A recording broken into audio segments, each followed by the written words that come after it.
ahead. So if everyone would like to take their seats so we can get going on time, I appreciate it. Thank you so much. Thank you so much for being here.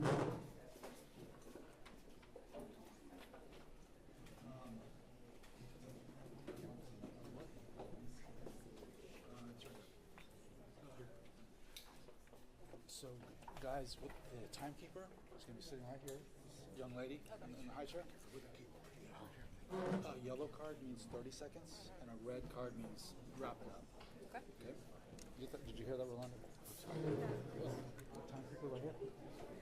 Do we need this? You just leave it there. I think it's for that. Whatever you would say, we'll pick up audio. Oh, I see. Okay.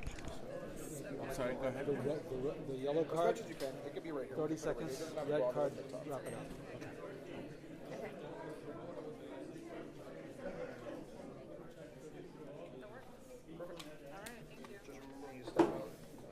There's a cable we're kind of Knock myself out.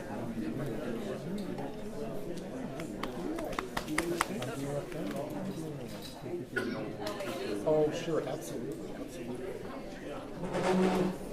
just going to move this a little closer to you. This a little more closer? Yes, sir. I appreciate that. Of course. So much. Thank you.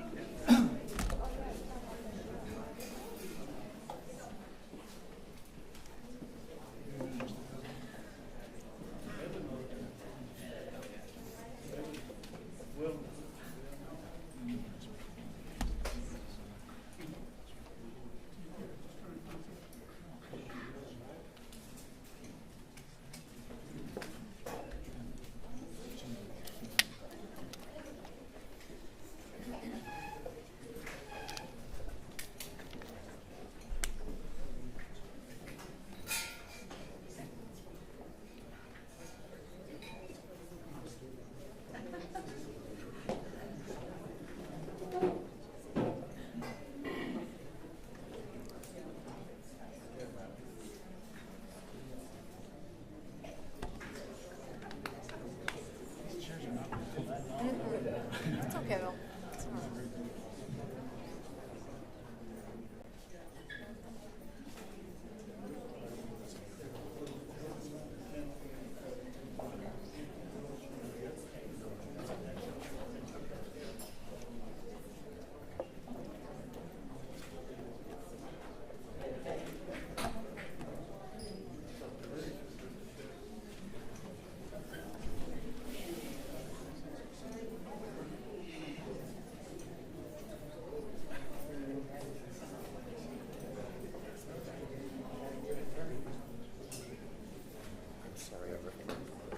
all right. Like somebody will claim it sooner or later.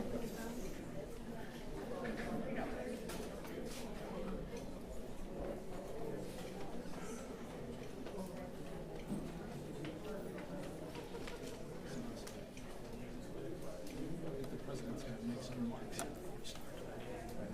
Great.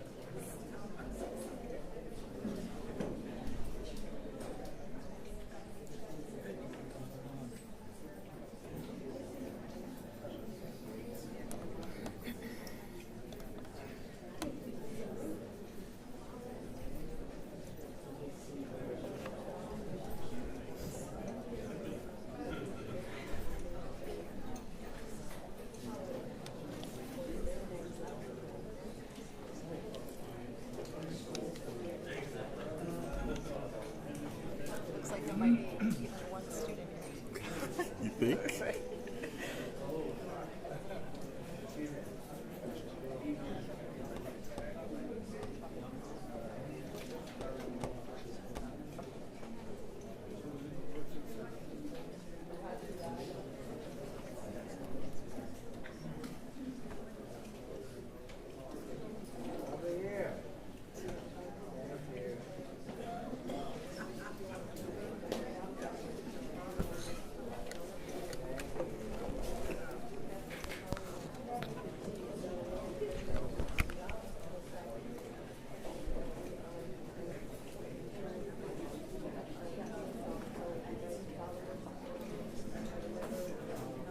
Good evening.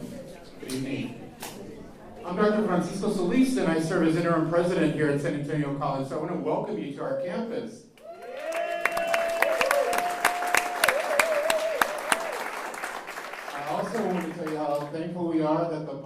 Alamo College's bond has passed, and we look forward to the great work of the bond. With a 70%.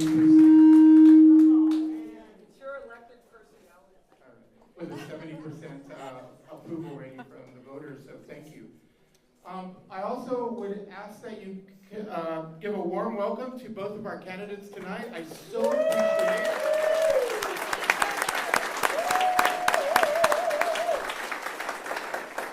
so appreciate their participation on behalf of our 20,000 students here at San Antonio College and our 80,000 students at the Alamo Colleges, and our 1,000 faculty and staff here at San Antonio College. So again, have a wonderful evening. I look forward to the participation, and thank you again for joining us here on San Antonio College campus. Great.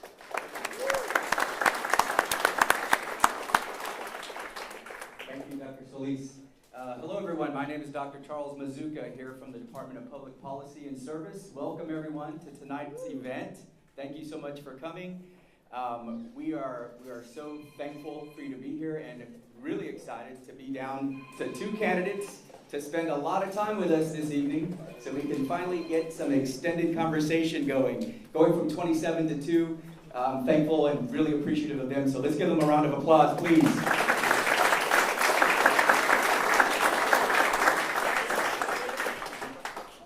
And for this evening, if I see we have a lot of enthusiasm, a lot of signs, the room is filling up, so we appreciate the enthusiasm, but if so that you don't block the view from someone behind you in a row, if you can keep the signs on your lap, everyone would appreciate it. Thank you so much. Sorry to have to point that out, but some say I'm the bad guy, but forgive me, please. And this evening, I want to give a thanks to the San Antonio College Men's Club. They helped me flyer the neighborhoods of Alta Vista, Monte Vista, Beacon Hill, Tobin Hill, 5 Points, and we went door to door to get the community here. So the community's here, and thank you so much for coming. Yes. Also, special thanks to our faculty members, adjunct faculty member Ken Mireles, and business owner. He will be our moderator this evening. Special thanks to Brandy Martinez, faculty instructor, and from Student Government Association, Roxanne Barrera. And with that, Mr. Mireles, once I hand the mic over to Mr. Mireles, it is between Mr. Mireles and the candidate. So everything is going to go just fine. I'm sure you're going to enjoy the event. We're really excited to have you here. Thank you so much for your support here at San Antonio College.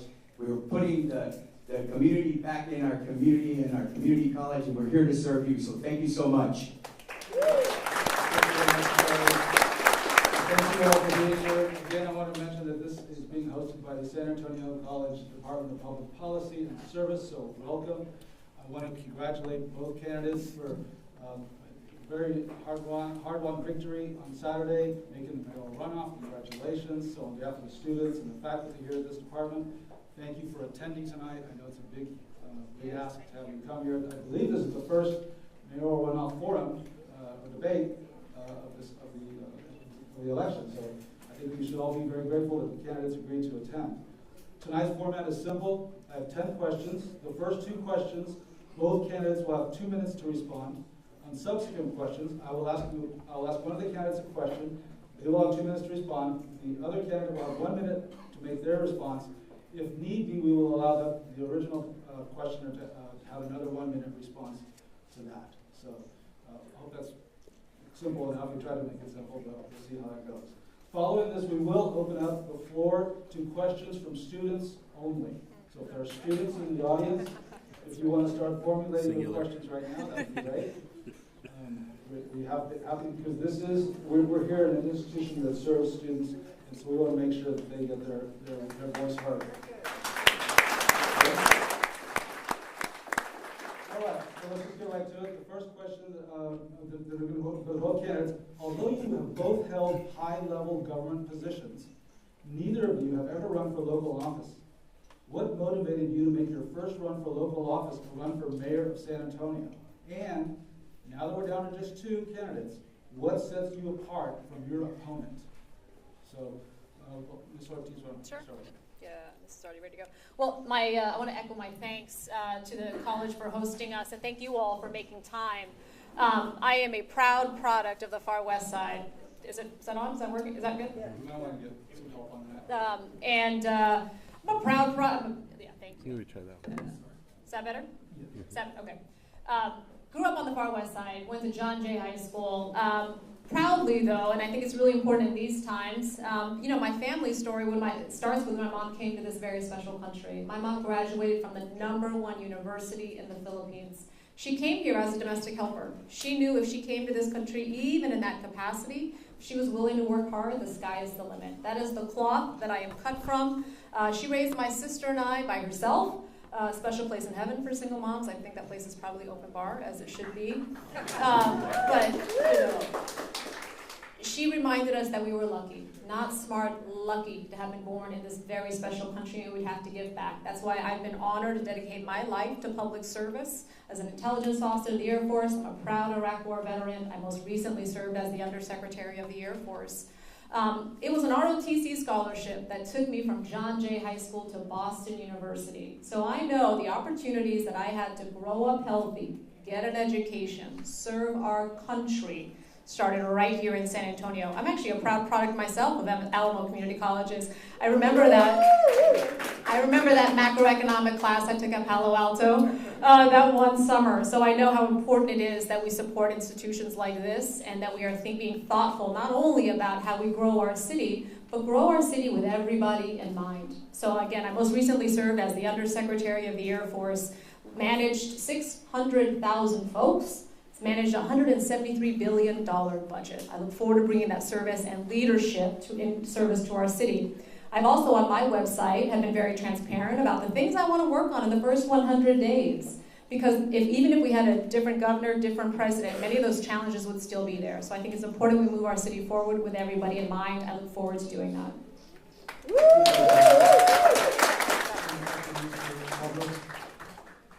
Well, good afternoon. Yeah, we may have to use that.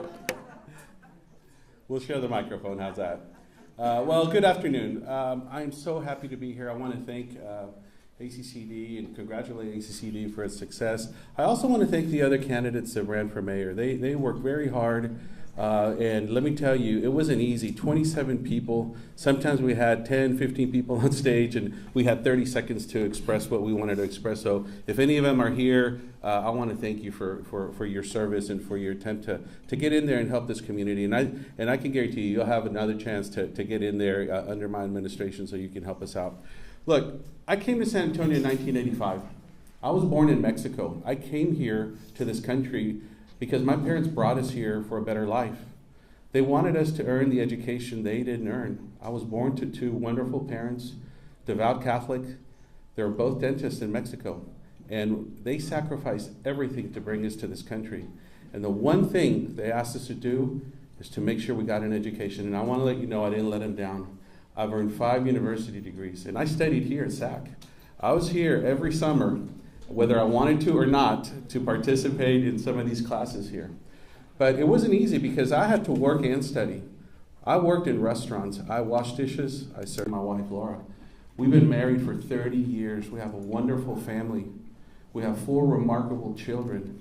And it is their responsibility to do better than us because my grandfather was a tenant farmer in Mexico. He had the opportunity to put my dad through school, and now our parents brought us here. And so what I believe is in that generational improvement that we all need. And so for all the students here, I want to congratulate you for coming to college, and I want to make sure that you get out of college and beyond. Education is the great equalizer, and I want to make sure that as your mayor, I help you find those opportunities to study, but also bring the employment opportunities to you. I have worked in government and in business, and I want to be able to bring that talent to the mayor's office. Thank you.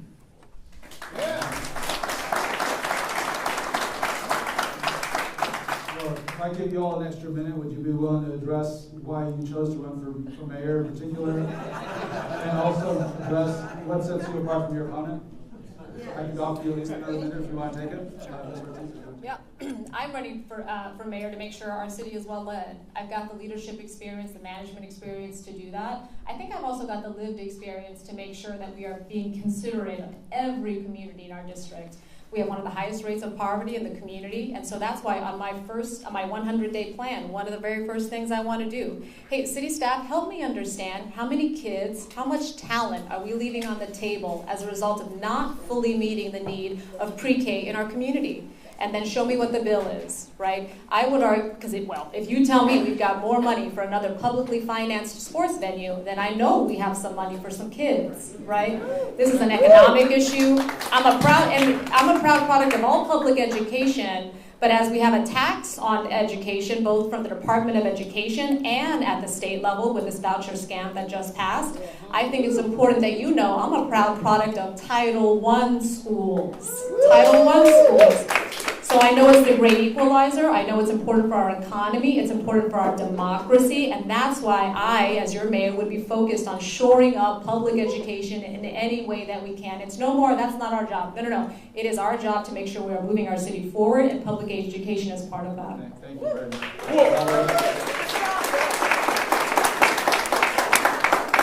Well, like I said, I came here in 1985, and it was a much different time back then. And what I want to do, the reason I want to run for mayor is because I want to restore the promise of San Antonio. We still have our best days ahead of us.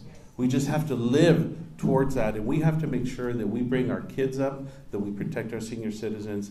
And here's what's the matter in San Antonio. We've had generational poverty for over 60 years, and we haven't addressed that. And that is a shame. We have to make sure that we take care of poverty first, because poverty is the root condition of all these issues that we have, like crime and homelessness, educational gaps. We have to make sure that we go to the root cause of these problems and not try to take care of these situations first. I will address generational poverty through aggressive economic development, quality education, and fiscal responsibility.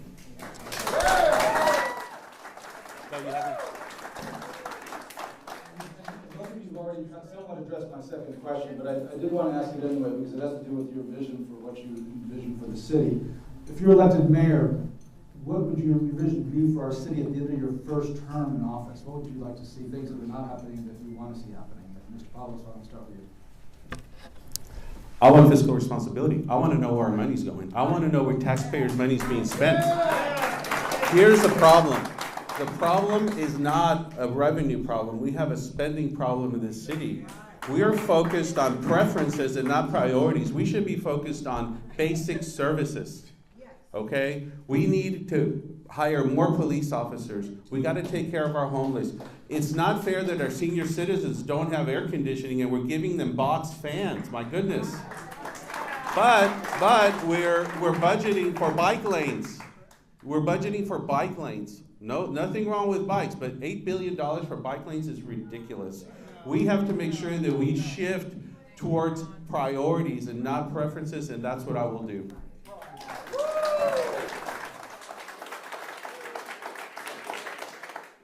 I think it's really important, given the uncertainty that is happening in our country, that we are protecting, we're making smart investments. We're also making sure that we're standing up for the most vulnerable, right? And so when we have, unfortunately, for example, both at the federal level, the attacks on the VA, the attacks on public education, I get my own care at Audie Murphy or the clinic on 151. So when the federal government is attacking those things that are so critical in our community for our veterans, I mean, this is Military City USA.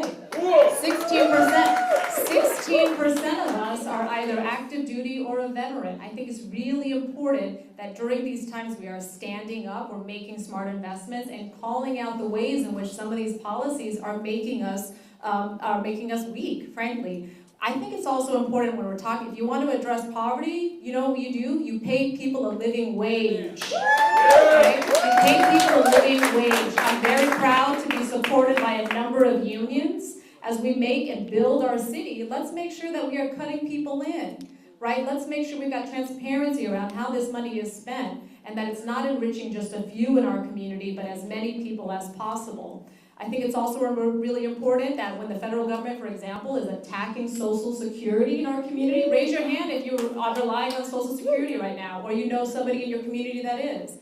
You know, that grandmother, that aunt that is raising, frankly, raising their grandkids on that check. My own mom is relying on TRS, the Texas Retirement System. I think it's important we are protecting our seniors, and that requires standing up when you see attacks at the federal level or at the state level for those things.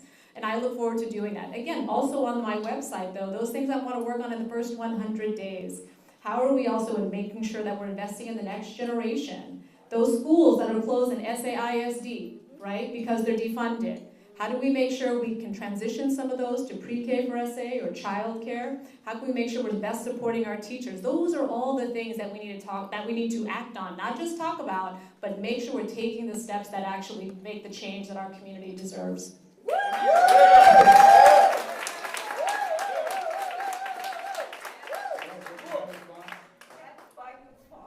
My next question is going to be to Mr. Ortiz. Soon after being sworn in, the new mayor of San Antonio will lead city council through the annual budget process.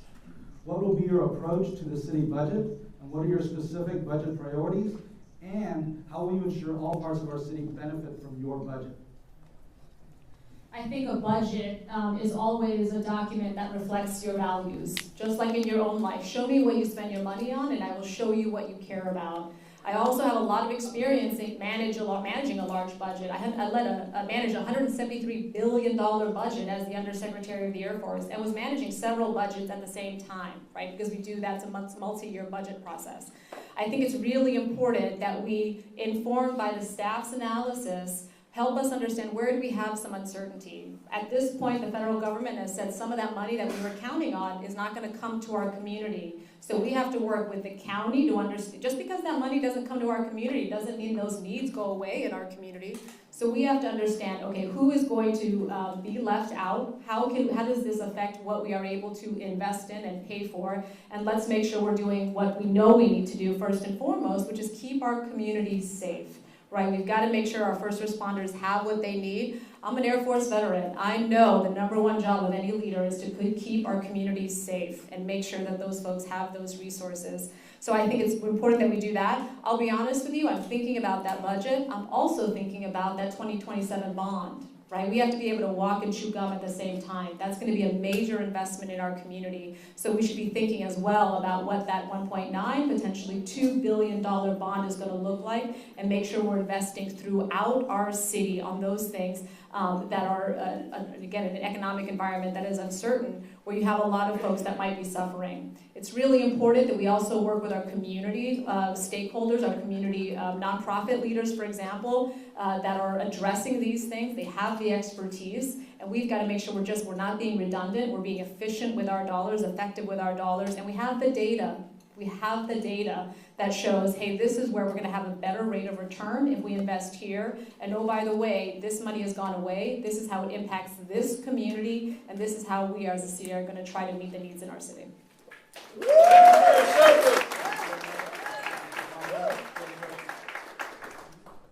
So I think we all agree that the government works for us and not the other way around.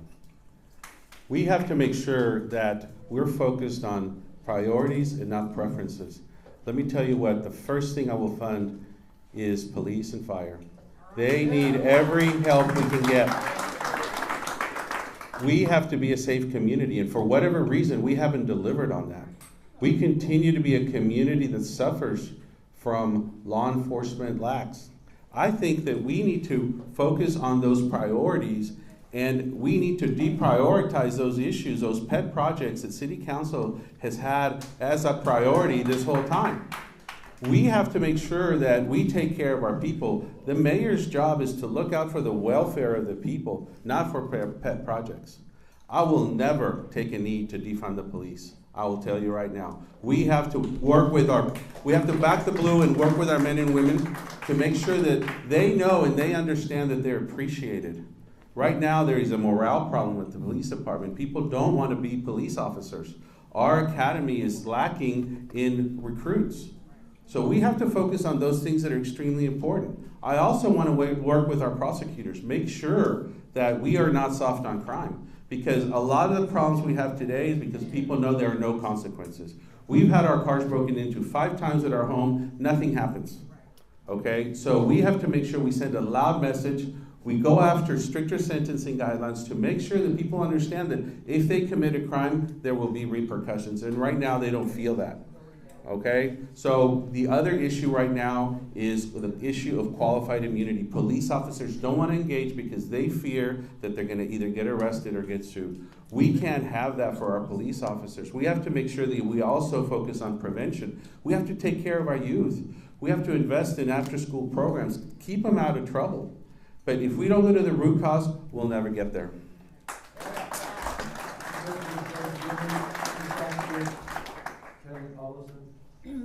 When we have we're in an environment right now where it is needlessly uncertain. If you were to look at the ways in which costs unfortunately have gone up, people are looking with great concern at their retirement accounts. They're very concerned about what it's going to mean for them moving forward. I think it's important that we understand that when an economic environment is uncertain, you actually see more petty crime, right? And so as much as we can tell and work with our federal delegation and our state delegation to say, hey, this is what we need in our community. This uncertainty is actually making us all less safe because one, you don't know how far your retirement is now going to go because of these needless attacks on that. And oh, by the way, these attacks on our civil servants, firing veterans at the VA, attacking those services, making it harder to get an appointment, all of that makes us less safe. So I think we need a mayor that is going to focus locally, but also be very clear with the federal and the state level. Hey, these are how the things that you're doing are making us less safe. Woo! I'm getting a lot of good information, so I'm going to call an audible and give you each 2 minutes on the response and then a minute to respond to that if necessary. So, Mr. Pablos, we're currently in an institution that works very hard to ensure that its students are prepared for the workforce of the future. You know an educated and skilled workforce is vital to a strong local economy. How will you, as mayor, help ensure that our youth have quality jobs and support with quality job placements long into the future? So I have 25 years experience in economic development. I know how to bring investment to a community that's going to lift the economy. And the heart of it is our workforce. Companies look at a community and try to figure out if there's going to be a pipeline of qualified workers for them. And if there isn't, they're going to go somewhere else. We're seeing a lot of companies skip San Antonio and go elsewhere because they feel that other places provide that workforce for them. So we have to double down on workforce development, and it all starts with education. But it's not just at the college level.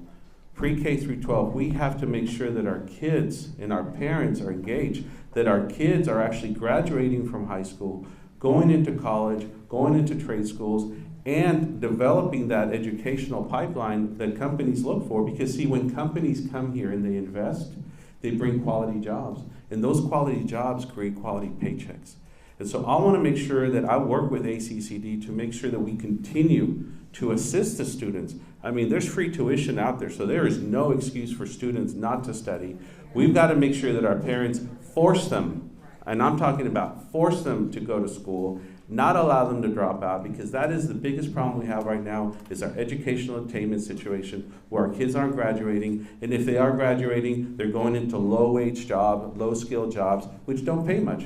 And let me tell you, people are living paycheck to paycheck in this community, and that has to stop.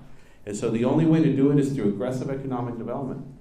Bringing in companies. I have the experience. I did that for the state of Texas. I was the chief economic development officer for the state of Texas when I was Secretary of State. I traveled the world promoting Texas, bringing companies here. But for whatever reason, they didn't want to come to San Antonio. They're going to Austin and Dallas and Houston, and guess what? They're taking our kids and grandkids with them, and that's not fair.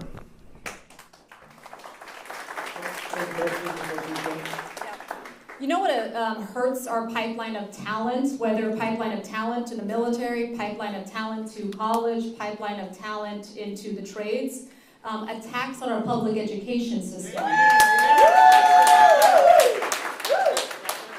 And so this voucher scam that just passed, from all of the information, look across the country. 80% of the benefits of these types of things have gone to people whose kids are already in private school. We should not be subsidizing private school. And so look, it's really important. When I think about economic development, I want to bring good jobs here to San Antonio. San Antonio is the 21st largest manufacturing exporting region in the country. That's great. San Antonio Manufacturing Association. I was just with the South Texas Business Partnership today. Hey, let's go from 21 to 17 to 14. That's great. But you know what? We also need to grow our economy? Doctors. And so when I read that OBGYNs don't want to come to Texas, they don't want to study here because they're so fearful of what can happen, that's also an economic issue. We need doctors in our community, and that's critical to our economy. So,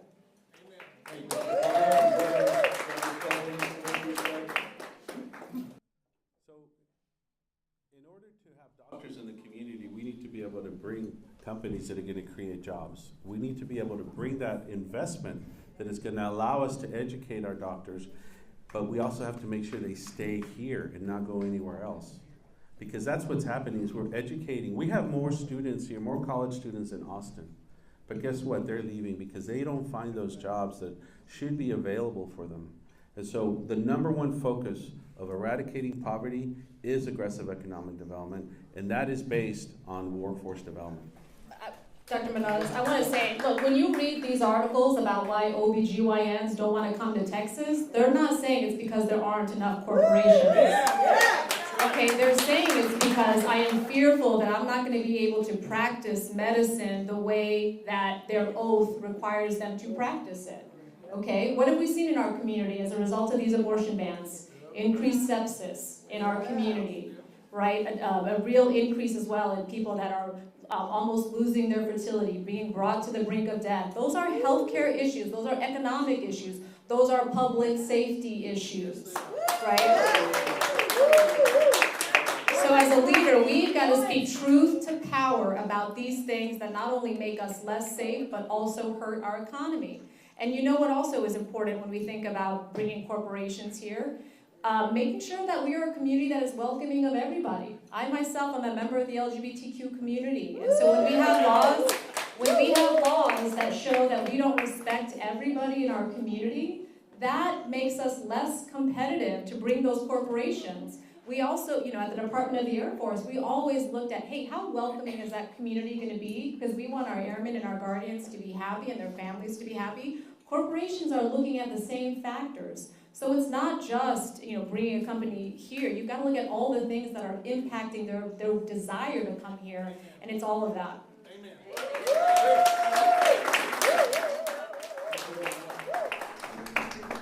This next question will be posed to Ms. Ortiz-Jones.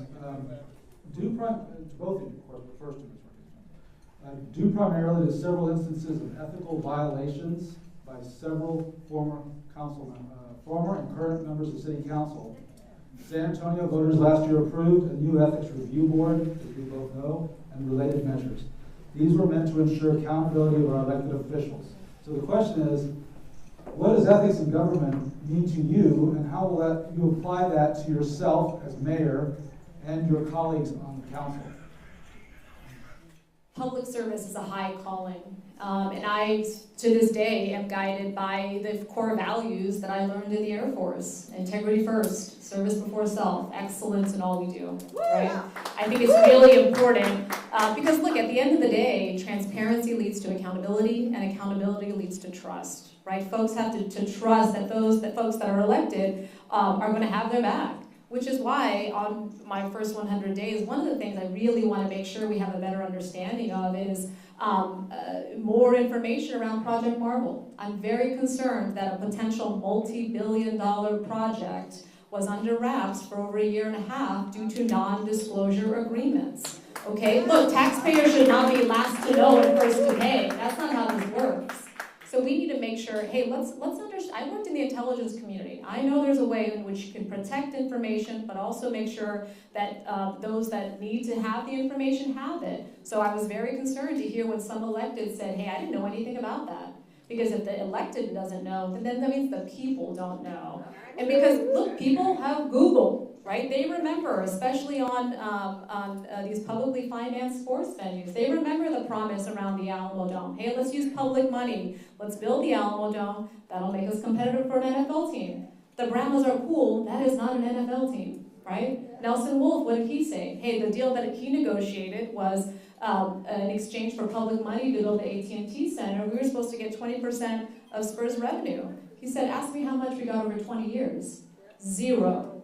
So it's really important that we, San Antonio, get a good deal, and it starts with transparency. How much is it going to cost? Who's going to pay? What's the benefit to the community? Now let's start talking and having a conversation. But I think transparency starts with having those basic access to that information.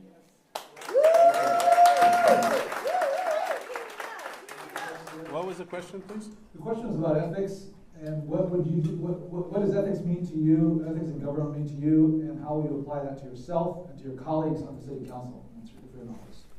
So I've run 3 state agencies, one of them being a law enforcement agency, and so I've seen corruption at its finest. It exists. It's there, okay? In purchasing, and there's other forms of corruption in using power to your advantage as a bureaucrat. It's all over the place, okay? What we need stricter enforcement. We need tougher rules for ethics violations. And right now, for instance, some of these ethics codes that we have here, they don't have any teeth. Nothing happens to you. Again, going back to the whole issue of being soft on crime, we're soft on unethical behavior.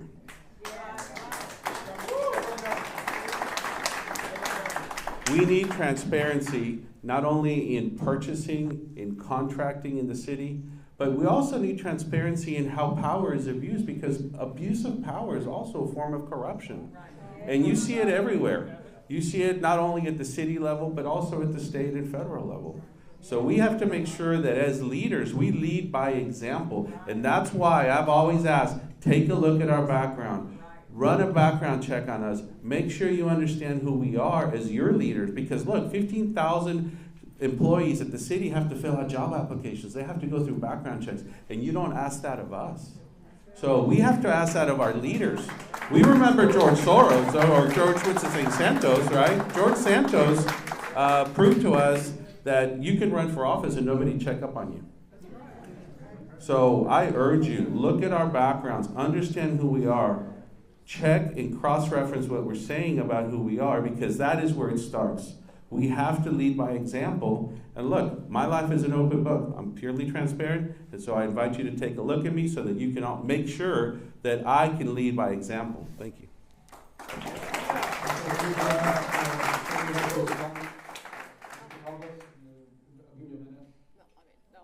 No. All right, the next question will be to Mr. Pablos then. This is a question about city infrastructure investment. The city infrastructure investment in support of institutions of higher education. UTSA has had projects on San Antonio's recent city bond initiatives, including for athletic facilities. San Antonio College is a 100-year-old institution. So my question is, would you support a bond investment package for the San Antonio College community in the next city bond for things like major street improvements, sidewalk infrastructure, public lighting, walking accessibility, and other connectivity projects as a complement to the newly approved Alamo College's bond? Well, that's a lot to unpackage, but let me just tell you this right now. San Antonio is the most indebted city in the state of Texas. We are taking on way too much debt. $14,000 per person. What that means is that we're indebting our children and their children, and that's not fair to them. And I haven't seen a single plan for debt eradication in City Hall. So before we go and talking about bonds and more spending and more indebtedness, why don't we start tackling the debt that we have? It's like credit card debt. It's eating us alive. Do you know that we spend over $450 million on interest payments? Wow. A year.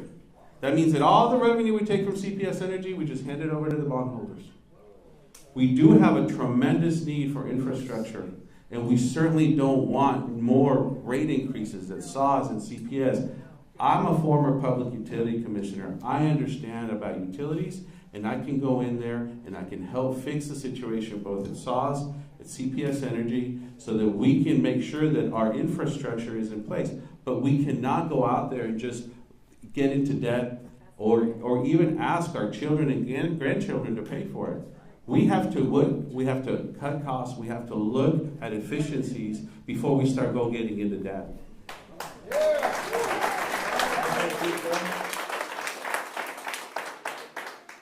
I think it's important when we're looking at, again, major investments, given the economic uncertainty and the money that we may not see in our own community, we're being very thoughtful about, okay, who is suffering right now? Who are we not meeting the needs for? And how can we work, again, with the county to ensure we're meeting those needs? Just because the money goes away doesn't mean that those needs go away. But we do have to make sure that we're making smart investments in the infrastructure that allow a place like San Antonio College to continue to attract good talent, right? People can make choices about where they go to school, but also the communities that they live in. And people are increasingly talking about, quality of life. So let's look at where we are with the financial situation, working with the city staff. Let's look at the numbers about where does it make the most sense? Where does our dollar go the furthest, right? Is it early childhood education? Is it some of these infrastructure projects? Because again, we are a city that, again, is very focused on the next generation and supporting great institutions like San Antonio College, but I think we've got to look at the data and figure out what is going to be in the best interest of your taxpayer dollars.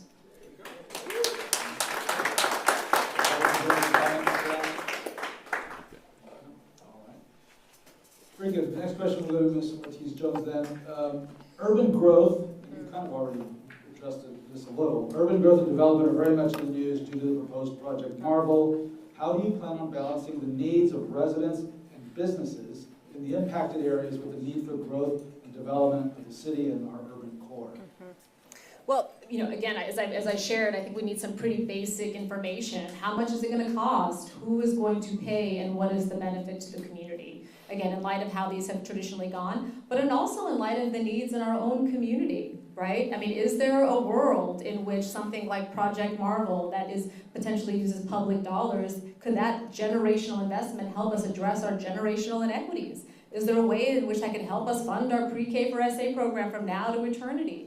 Right, this is the time for us to be bold in how we ask, because we always show up and make sure we uphold our part of this bargain. That hasn't necessarily been the case with some of these publicly financed sports venues. So I want to make sure we get a good deal. I know my opponent feels differently. I know my opponent believes we should fund up to 50% of the Spurs' new arena, based on what he shared with the San Antonio Express News. Again, when we don't have the information about how much it'll cost and who it's going to benefit, I think we should not be putting numbers out there that way. And again, this is an important time to make sure that we are asking tough questions in light of the needs in our community. And I would do that as your next mayor.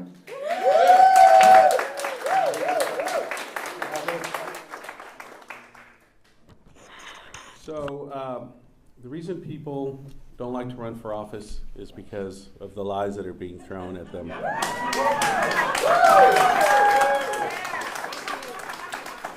Here's the thing. First and foremost, we have parts of town. I've been to parts of town that'll break your heart. No sidewalks, loose dogs, flooding. Why haven't we been taking care of those things all along? We can't go on this way. We have to take care of these parts of the community that need the help. Okay? Now, going back to Project Marvel, let me tell you what. The first thing you need to ask yourself is, do we want to keep the Spurs or not? The Spurs are a $500 million a year economic impact of the city. We have to make sure we consider that first, because, see, the city of Seattle played that game and they lost the Sonics to Oklahoma City, and they lost all of that economic impact. And I'm not saying that we need to be funding the arena with public money. We have to make sure that we look at best practices. What are other communities doing? But we can't be sticking it to the taxpayer.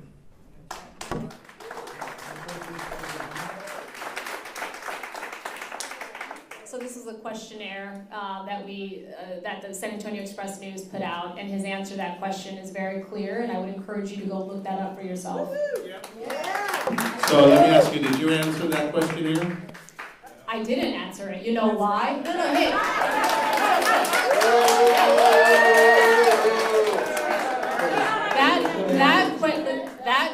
questionnaire said, hey, how much do you want to pay for this?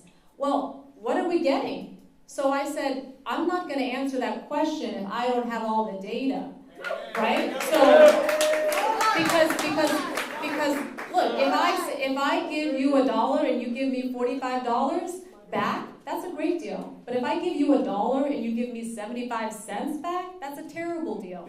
So we need some basic information before we pony up taxpayer dollars for something else. Rolando Pablos said, hey, sure, yeah, 50%. I don't know what it is, who's going to benefit, but no, if I don't have that information, I'm not going to pony it up. I see a pattern of dodging questions, dodging the media. And look, here's another example.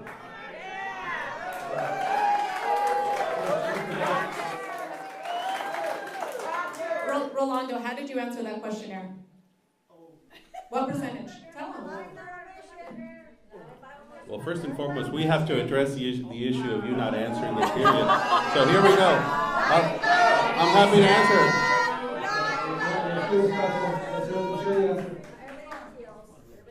it. Here's how I plan to. May I speak, please?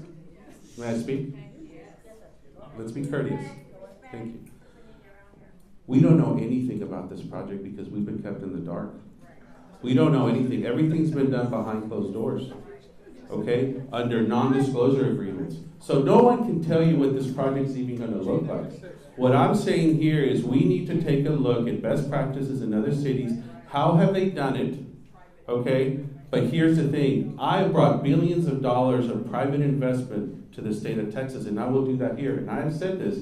I will focus on bringing in private monies to handle that. Now, with respect to the public-private partnership that we see in other places, look, the Spurs need to pay up. They have to make sure, we have to make sure that the Spurs pay up. But we will not use taxpayer money. We will use visitor money, okay, that will be generated by the same project that's bringing in visitors up to 50%. That's not your money.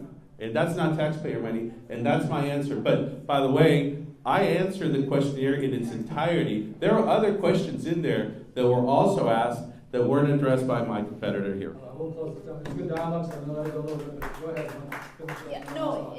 It is your money. You know why? Because that money could be invested in other things in our community. Okay, so let's be very clear about that. And he just said he doesn't know how much it's going to cost, but he's willing to give up 50% to pay for that. That doesn't make sense, right? The math doesn't math. So let's answer some very basic questions and then have a thoughtful discussion about how this benefits our community. Thank you both for that very much. Appreciate that. The next question will go to Mr. Pablos. It is about affordable housing. Safe and affordable housing is a priority in every big city. And it's going to be something that's going to be at the forefront for you as mayor if you are elected. What tangible steps will you take to increase affordable housing in this city? I've laid out my taxpayer protection blueprint, which includes freezing your property taxes the same way the city of Fort Worth and the city of El Paso have done it. It's called a no new revenue tax rate. And basically what this does is it tells our city manager that he cannot budget for next year on the anticipated tax increase. He's got to live within his means. And that gives us all a taxpayer timeout. That is one first step in making sure that we can afford our homes. We have senior citizens losing their homes. Okay, they're going to their children's homes to live. They're couch surfing because they've been kicked out of their homes. We have to bring down our property taxes. We have to put a cap on them to make sure that we all get a break. The other thing is workforce housing. Workforce housing is extremely important, especially in the north part of town. We can't have people traveling hours back and forth every day to work. We have to make sure that they live close to their work, because that is the way that we get them off the streets, we eliminate most of the traffic, and we have to work with our developers too. I'm not going to carry the water for developers. They have to make the case to those communities so that those communities and the developers can agree on what that affordable housing is going to look like. But look, it's a supply and demand issue. We have to make sure that we have enough supply to be able to have the right pricing for everybody to afford it. But here's the kicker. The best way to make housing affordable is to bring great paying jobs to this community.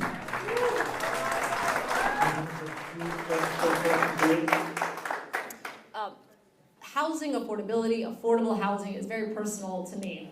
One of my earliest memories is sharing a queen-size bed, me, my mom, my grandmother, and my sister, as we waited for our Section 8 voucher. So I know how important it is, the criticality of housing that is affordable to allow any other thing in your life, which is why I'm so focused on making sure that we are being thoughtful and are being very bold and aggressive in building more housing that is affordable. On my website, I have said, first 100 days, I want to go faster on a couple of kinds of projects, right? Projects that are 70 to 100% affordable. And we can make sure we define that correctly, because if we're not using federal money, then we don't need to account for how New Braunfels think, what New Braunfels thinks is affordable. We need to think about what's affordable in our community. If it's 70 to 100% affordable, if it co-locates childcare, and if it helps us meet our transit-oriented objectives, city staff, help me understand, how can we go faster? These are the things that our community is saying they need, and let's try to address these holistically, because somebody doesn't only have a housing challenge, they also have potentially a childcare challenge and a transit challenge. Housing affordability is also really important. When I was talking to some of the leaders of SAISD and all these schools that have closed, I said, hey, how could the city have helped you? And they said affordable housing, right? There's so many families that are moving out of those areas because they can't afford the housing, which means there's not enough kids for those schools, which means those schools close. So being very deliberate and intentional about building more affordable housing in areas so that we are not closing these schools, and we've got affordable housing for those teachers is important. So affordable housing would be a priority for me, because it's not only good for the people that need that housing, but it also has an impact on public education and making sure that, look, if somebody is working downtown as the valet at Hotel Valencia, or is working cleaning staff at the hospital there, they shouldn't have to drive 45 minutes to almost Medina County just to afford something, right? We need to be thoughtful and make sure that our downtown doesn't go the way of Austin, which is just a place that rich people live. A leader will have to drive that and make sure we've got housing for working people. It's really important that we are being thoughtful about this, and it can't just be a bunch of luxury townhomes, luxury condos, and workforce housing, right? It's important that we are diverse in that supply, and I'll make sure that it is.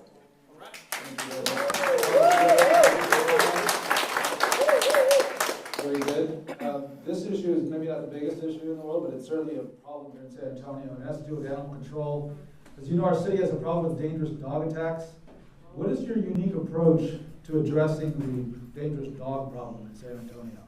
This is to Ms. Ortiz-Jones.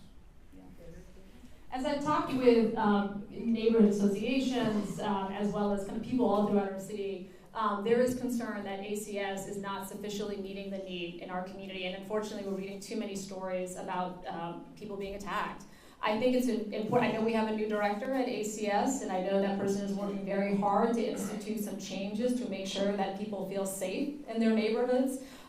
So I think what I'd like to do in that initial time as mayor is look at what is working, what have you instituted, what isn't working at this point, but how can we also make sure that we're adequately meeting the need in our community. Part of that may also be maybe ACS needs longer hours, right? It's no longer just kind of a one shift operation. It may need to operate longer so people can report those. There's also got to be much stronger enforcement, right, when people are not being compliant and are not being good pet owners. So I know that that's a public safety issue, and I know there's also a way in which we might be able to be more efficient with the ACS resources that we have, and I would prioritize that.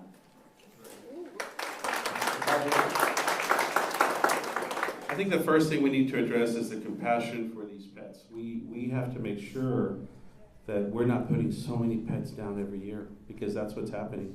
And it's because of irresponsible pet owners. We have to make sure that we work with our community, with our pet owners. We need to sterilize the strays, all of them. They need to be sterilized immediately. That way, we don't have this problem happening all the time. And we cannot scapegoat our city department. They've got their hands full. They need more funding because they're all over the place. A lady told me the other day she came home and couldn't get out of her car because there were dogs around her. They were circling her car, and she was scared. We have to address that. We need a specialized enforcement unit that goes out there. This is the same problem we have with crime. there are no consequences to the actions. Right now, there's nothing that happens unless some dog kills someone. That's really when the DA steps in. But for all these other things that are happening, there's really no repercussions to the pet owners. So we have to address the irresponsible pet owners.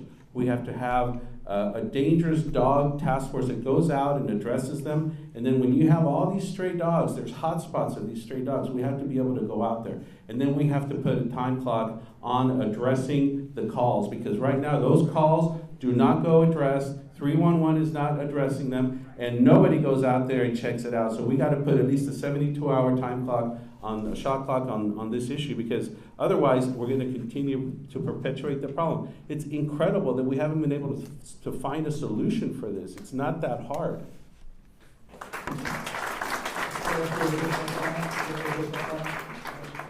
Very good. The 10th question I have for you, the final one that I have, is about the big issue, crime. Crime, other public safety issues, homeless complaints, these are important to voters, and every poll shows that. Both of you have highlighted public safety as a priority if you're elected. What do you see as our biggest crime and public safety challenges, and what will be your approach to address them? And this is to Mr. Pablos first. Well, like I said earlier, in 1967 when I was born, the poverty rate in the city was 18%. Today it's 18%. Nothing has changed. And it's that poverty, that's the condition that is driving all these problems that we have, especially crime.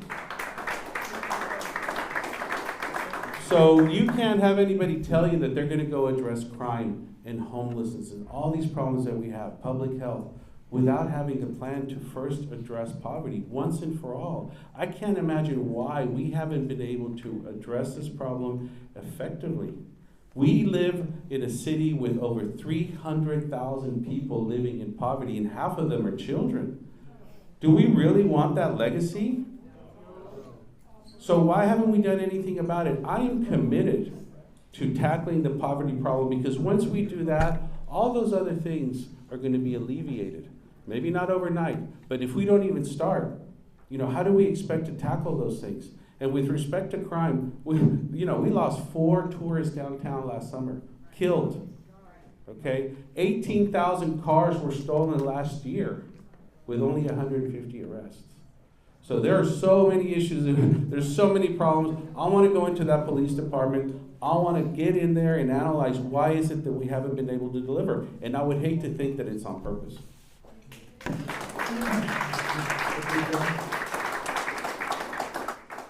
going to broaden my answer just a little bit, because yes, it's crime, but I think when we think about supporting our first responders, we also have to think about our firefighters and our EMS. 80% of the things that they respond to, that our fire department responds to, is medically related, right? So it's, in general, how are we making sure that we're best meeting the public health needs, the public safety needs of our community. I was very proud to sit down with the San Antonio Police Union and hear directly from them what they need, what they think is working well, how we can ensure we are recruiting good talent into the force. And I would continue to make sure we have those conversations. As a senior leader at the Pentagon, one of the things that we always focused on is readiness. It's not just do we have enough people, but are they trained appropriately? Do they have the resources? Are they ready to go? If you have 10 trucks and only 8 of them work, then you don't have 10 trucks, right? That's the type of level of detail, the type of management, leadership experience. I look forward to making sure we've got public safety resources that are really there to address the needs. So during this entire campaign, I've submitted my pledge to the police department and to the fire department. And in that pledge, I laid out 10 points for each one of them. And the very first one is that I pledge to get involved in their collective bargaining to make sure that they get a fair shake when they're negotiating with the city. Okay? As mayor, I will get involved where in the past that hasn't happened. The other thing is I will make sure that we push back on any negativity that is said about the police and fire department. We have to stand up for them. And look, we also have to make sure that we address the suicide problem, because we have a mental health issue. that no one is really addressing effectively. There's so many problems. We have a police force that's demoralized. They go to work thinking that they're not appreciated. I want happy police officers. I want them engaged with our community. Our Safe Officer program is working. Let's expand that.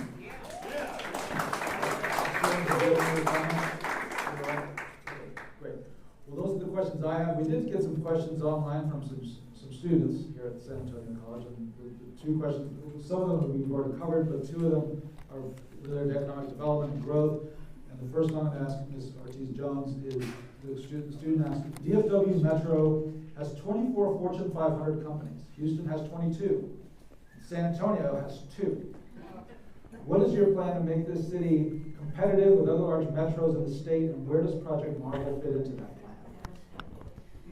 I think it's really important that we are bringing as many good jobs here as possible. As mentioned, San Antonio, we're the 21st largest manufacturing exporting region in the country. This is absolutely an area that I look forward to working with the state on. Not only do we have to have the north-south infrastructure to support the growth there, as well as the east-west infrastructure. I also want to make sure that we are adequately getting our share of the pie when it comes to the Texas Economic Development Fund, that piggy bank that they've got that helps to bring corporations here to Texas. Happy to work on each of those things. I also want to make sure that we really lean into the advantages that we have as Military City USA. How can we bring more military missions here? How can we also, when the governor says, hey, I want a cyber command in San Antonio, I just worked on many of these issues. We have a great cadre of talent at 16th Air Force. I think it's also really important we support the civilian aspect of that and really make sure that we're leaning into that. Making sure we're also doing as much as we can with the space industry. I was just with the South Texas Business Partnership earlier, and that's an area that they really want to see grow. As the Undersecretary of the Air Force, that's what I worked on. How do we make sure we're being smart with these investments, but there's a whole commercial side of that as well that we have a natural advantage of, so I would work to make sure we're bringing those kinds of missions, as well as really collaborating with many of the folks, many of the counties south of us, because again, we are a hub. We've got to be intentional with our investments and make sure we're bringing those corporations, not only for manufacturing, but also for cyber. And again, the merger with UT Health Science Center and with UTSA, that's another great opportunity for corporations to come and look at how we as a city are growing. But also, I think people want to know, what is the quality of life in San Antonio? What is the state of your public education system? How the impact of vouchers, right? Making sure that we've got enough pre-K for SA, make sure we've got enough child care, et cetera. So I have a very broad understanding of the economic challenges and opportunities, and I look forward to leading on those as your next mayor.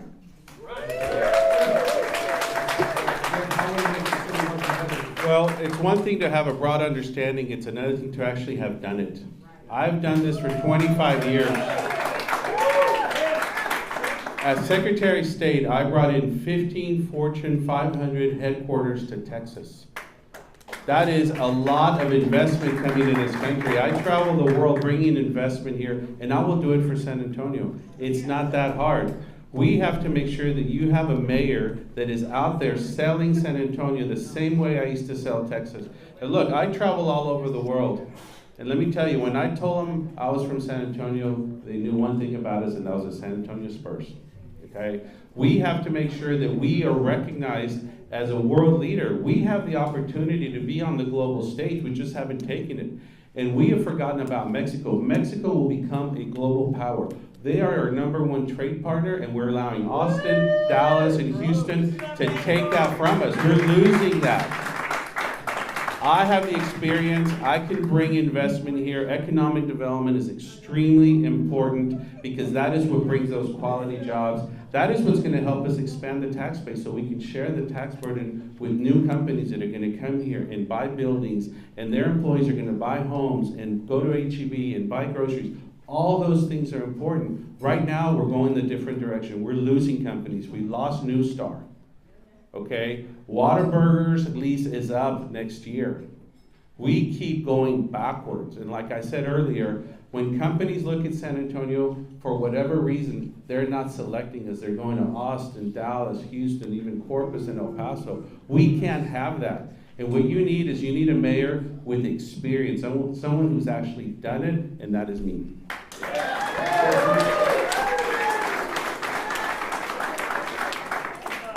When corporations are thinking about where they're going to put a headquarters, not unlike the Department of the Air Force, they want to understand, hey, what's going to be the quality of life of the people that are there? Are we going to be able to keep our people and recruit good folks?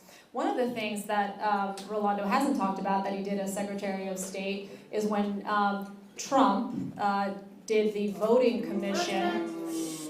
When he did the voting commission, he asked for, hey, send me very personal voting information, right? There was a lawsuit that was put forward that said if that information is shared, it could lead to voter intimidation. Other Republican secretaries of state said, we're not going to do that. Rolando Pablos was willing to do it until a district judge said, do not do that.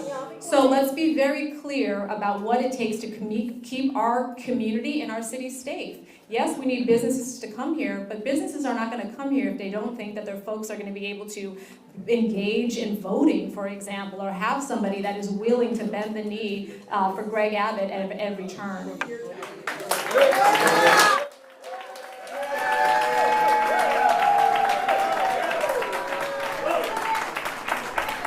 Those are great talking points, but let me tell you the reality of it. The information we released was publicly available information. So, and these lawsuits that everybody keeps talking about, the state of Texas, it requires for the Secretary of State to be the defendant at all times. So when I got sued as Secretary of State, not as a person. So let's make all that clear.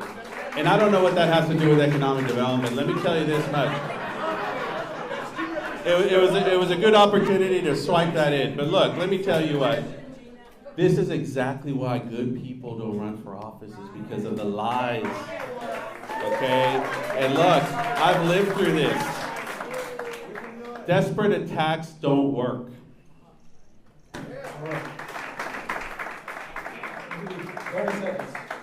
It does matter how the next mayor thinks about your voting rights. That is important.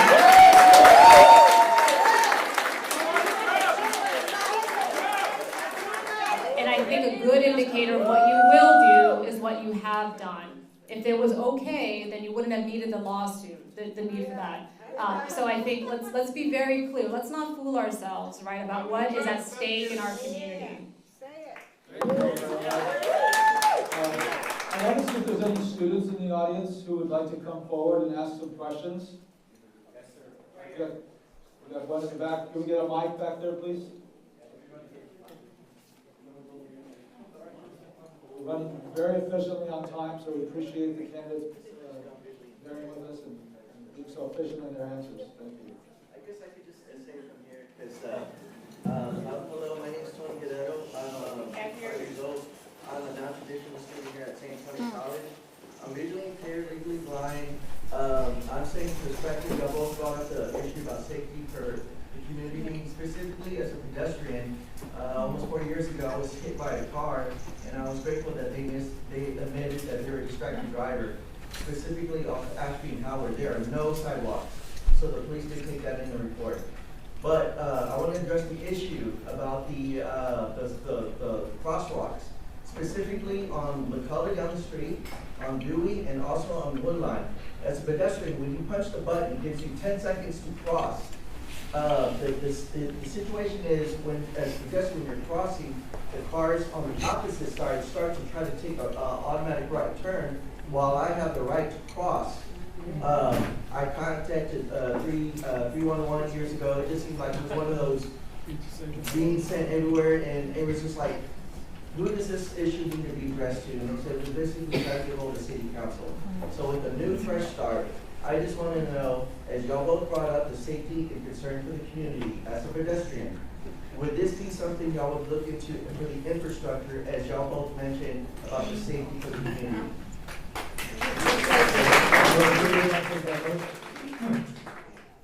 Thank you for asking that. I think it's really important that when we are making investments, when we're making policies, we are considering the needs of our disabled community. I'd have to specifically look at the data that you're speaking of, but of course, public safety is so important. I just one of our super volunteers, as you will, is Michelle, and Michelle is deaf. And she has been very clear about, unfortunately, the challenges she has experienced as a deaf person. And for example, when first responders don't know how to engage with a deaf person. So I think it's really important when we're thinking about public safety that the officers and those disabled in our community understand that there's going to be a certain level of service and prioritization to make sure everybody feels safe in our community. But thank you for raising that, and it's something, again, as we look at the next bond, that we can make investments that are cognizant of the unique challenges that our differently abled folks have in our community. Thank you. I would be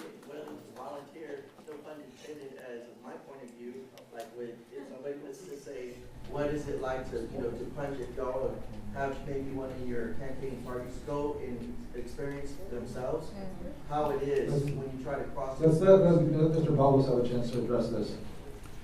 So my wife Laura and I are blessed to have a daughter with special needs. Mia, she just turned 18, she has Down syndrome, and I can't tell you the countless times that we've spent fighting for Mia, fighting for her rights. You would think that everything is set up for our disabled community, but you've just laid out one tiny example of the problems we have when we do not address the needs of our disabled community. I've sat on the board of Morgan's Wonderland. I still sit on the board of Texas Special Olympics. So again, I'm not just talking about it, I live it every day. Right now we're having an issue with Mia's school that we're having to address. Imagine those parents don't have the wherewithal, okay, to go to those schools and put up a fight. So what you need a mayor who lives it every day and understands it, and I will commit to you that there will be funds segregated for these particular issues. Thank you.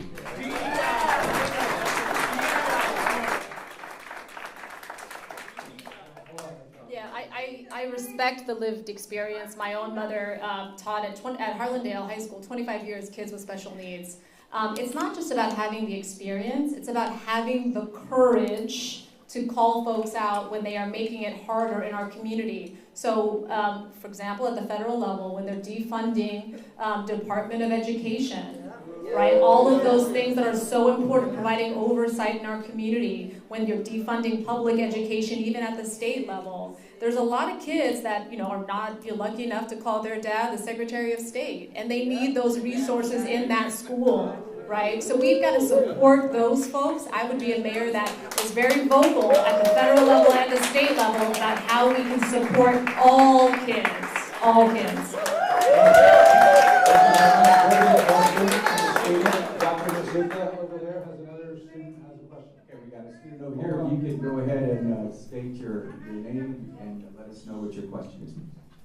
Good afternoon, y'all. My name is Nathan Salceda. I serve as student body president at Saks Men Empowerment Network here at San Antonio College. In 2022 alone, 25% of Latinos earned an associate's degree or higher, compared to the Asian students at 64%, white at 47%, and African American students at 30%. While education and educational attainment trends have increased over the last decade, how will you work to continue in supporting higher education institutions to increase these trends so that the Black and brown students at animal colleges graduate with a family, sustaining wage and credentials, and the city of San Antonio can build on a competitive workforce? Ms. Ortiz, you want to start? Ortiz Jones, you want to start? Sure. It's not lost on me. Well, thank you for your question as well, return to you. It's not lost on me that when you ask this question, we have this very beautiful mural behind us of the diversity of our community. And so I think it's important, and I, as your next mayor, would talk about how attacks on diversity, equity, and inclusion, specifically as it relates to public education and higher education, what that means for the first generation students in our community, right? Those for the first time that are working with their parents to fill out the FAFSA form, or are trying to think, okay, how many credits can I take as I also work? I think it's really important that we are being thoughtful about standing up and helping people understand that when you are doing away, when you attack these policies that are there to help those that are traditionally have been underrepresented in higher education, as your statistics point out, if we take away some of those policies that are there to help people, we actually are hurting our own community. Right? Which is why I, again, want to not only do what you just described, which is how can we better support the Alamo Promise. I think it's wonderful that our moderator here, a graduate from East Central, is attending here on Alamo Promise. I had the privilege of speaking with her earlier. That's a program we need to make sure people are very aware of, on top of doing the other things like protecting public education, making sure we're investing in things like pre-K for SA. So I think this is really a continuum and so key to our economic strength. Thank you.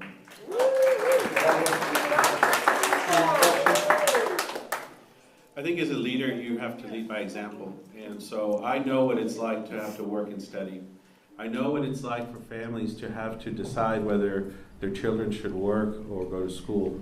And that is happening in our community. And you hit it right on the head when you talk about the Asian community coming in here and after one generation producing college graduates. So I think we ought to take a look at what they're doing. What is it that they're doing correctly so that we could go ahead and follow suit? Now I'll tell you what, I want to work with parents, because especially single parents, because I know how difficult it is for parents to come home tired and then have to do homework with the kids.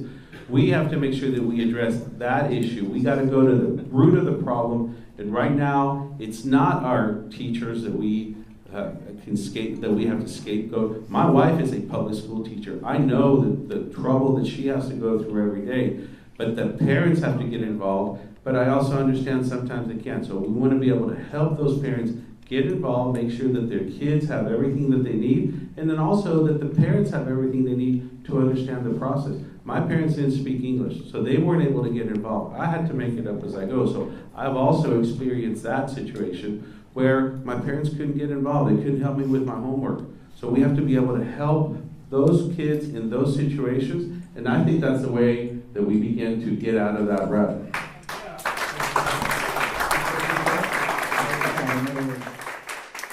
Let me just say, as a member of the Asian American community, you know what we studied hard. And how was I able to do that? Because I had a quality Title I public education, which is why I know it's so important that we do not defund public education with this voucher scam. We invest in things like pre-K for SA, because you and I, we've lived a life. You either pay at the front or you pay at the end, right? I would argue we wouldn't need so much of the Ready to Work program if we had more pre-K for SA. So let's be very clear about what it takes, but then also look at the things that I support and would look forward to implementing, and that my opponent has not yet outlined when it comes to public education. Why? Because Governor Abbott supports these vouchers, the voucher scam that is going to increase class sizes, raise property taxes, and have unclear outcomes on our educational system.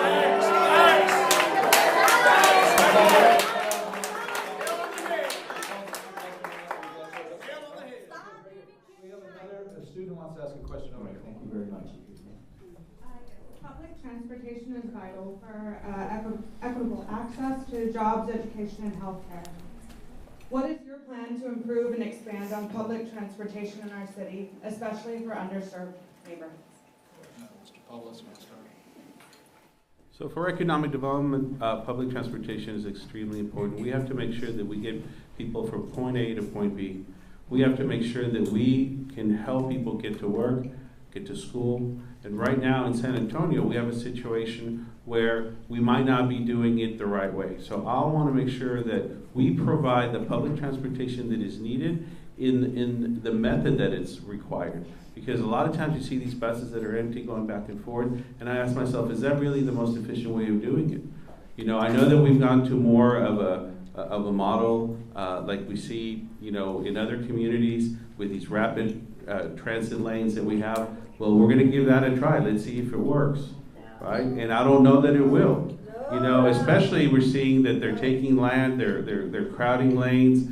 I don't know if that's the best way of doing it, but we do have to have a solution for it. I think we just have to be smarter about how we go about doing it. And just because it's federal money doesn't mean that we have to spend it.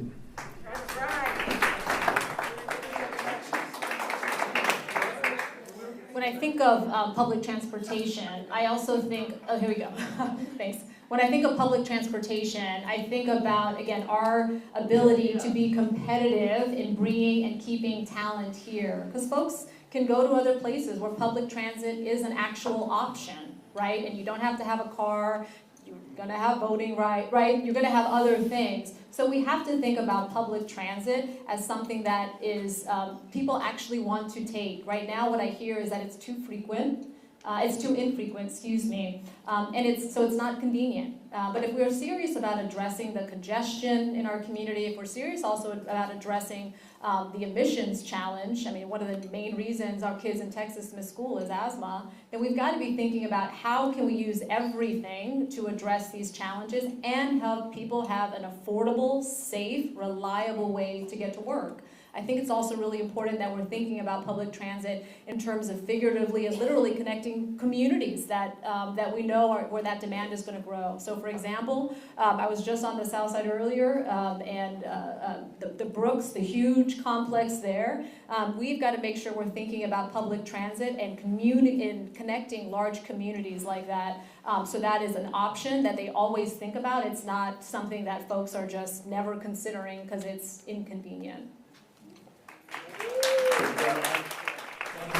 more students who want to ask questions? Any other student questions? I see a bunch of students in the audience.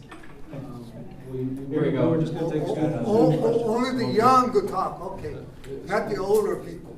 We got a student walking Here we out. go. Yeah. Hi, thank Oh, you he's both good. for coming. I appreciate it. Again, untraditional student here at San Antonio College,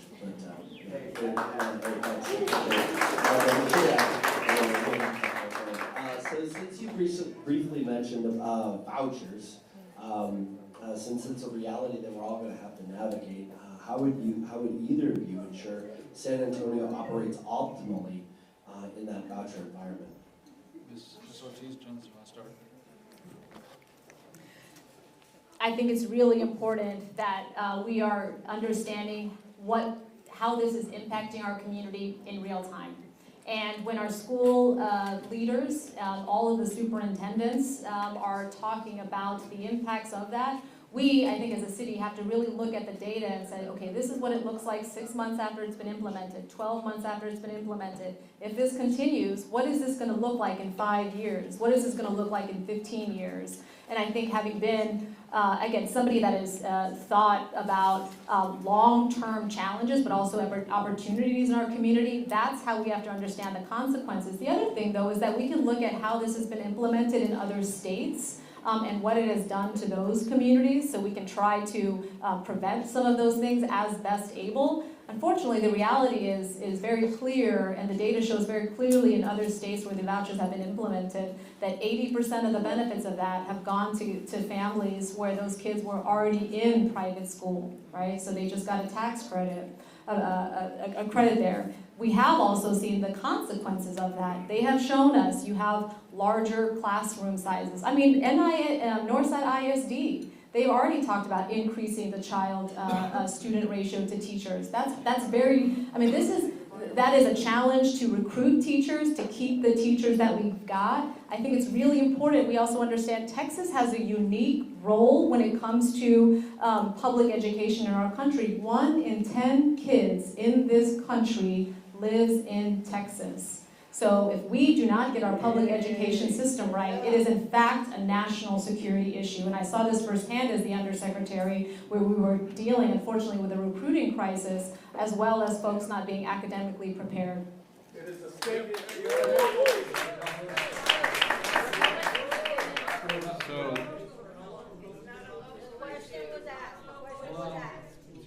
I'm trying to answer it, ma'am.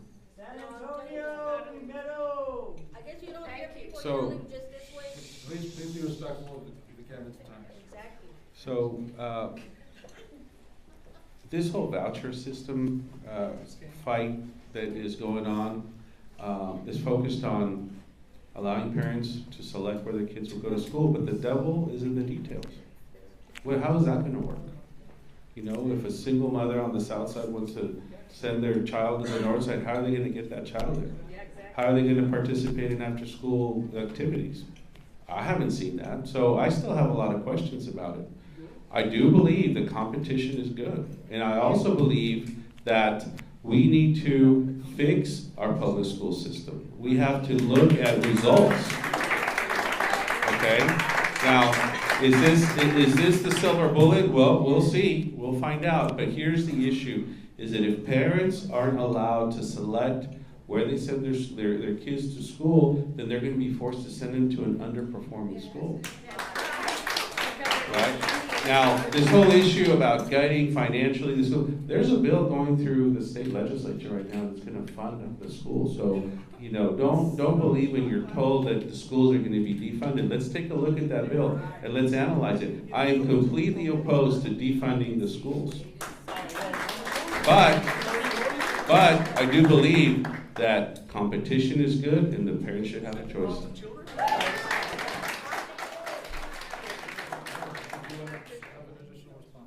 The data is very clear about who benefits from this. That single mother on the south side, she's not going to be able to make up the difference in that private school education, so that it's not going to benefit her. This is very widely understood. The data is very clear. Look, you can have a mayor that is going to turn a blind eye and think that they don't know how this works, or you can have a mayor that understands critically how important this is to our economy, to our public education, and to our long-term economic strength.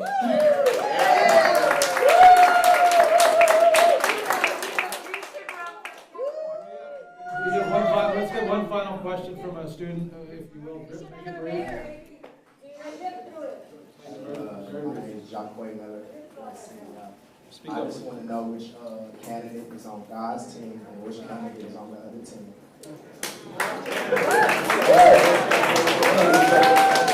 Thank you all very much. We want to offer closing statements to the candidates. Keep in mind, this is the first time voters are seeing this binary choice. You know, before it was a messy, confusing ballot of 27 candidates, and so now they finally have a choice to focus on just 2 candidates for a very important office.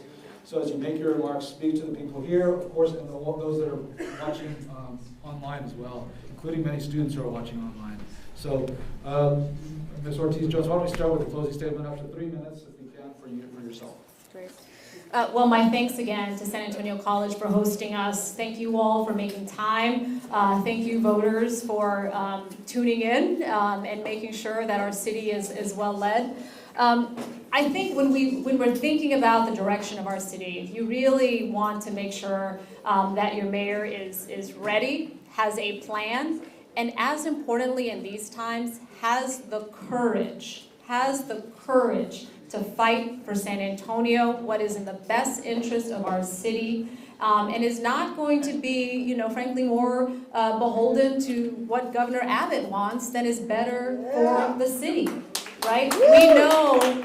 We know the opportunities, we know our challenges. It's really important we are focused on the long-term economic strength of our community. So I look forward to bringing my record of public service, as well as, please visit my website, GinaOrtizJones.com, the things I want to work on in the first 100 days. None of that is partisan. It is about progress and making sure we've got the data to make sure we are making good investments for the future of our city. I think you've seen here very clearly what I am willing to do, which is call out things that we all know not to be right. It's really important we have leaders that are going to speak truth to power. The data is very clear about some of these challenges on vouchers, right? On housing that's affordable, on public transit, on making sure we get a good deal for our city when they're wanting to use public money for these publicly financed sports venues. Who's going to ask the tough questions? Who's going to push back and make sure, hey, how does this benefit our city? How much is it going to cost? Who's going to benefit? And who's paying? right? Again, taxpayers should not be last to know and first to pay. Thank you so much for joining us today. We've got a real opportunity to make sure we've got a mayor that is focused on the city, moving forward with everybody in mind, not just a select few.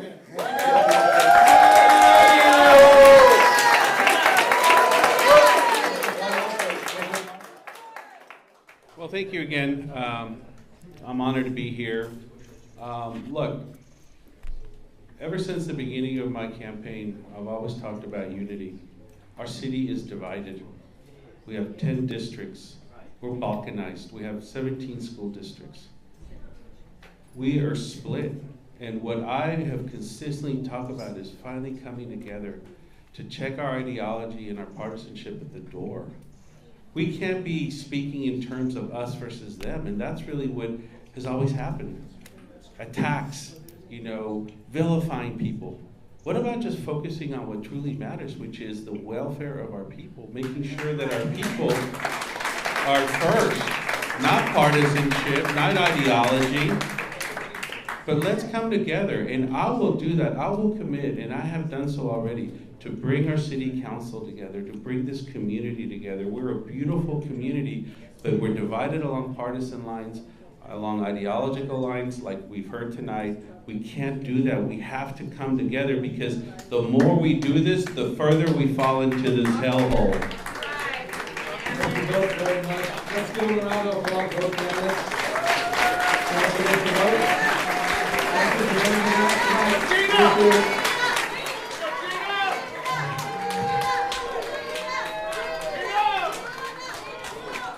Thank you.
All right. Thank you all very much.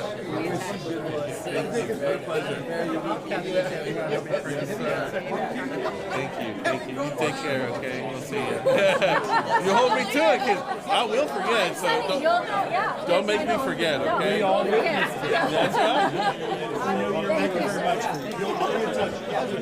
That's right. Thank you very much. How does it? Thank you very much.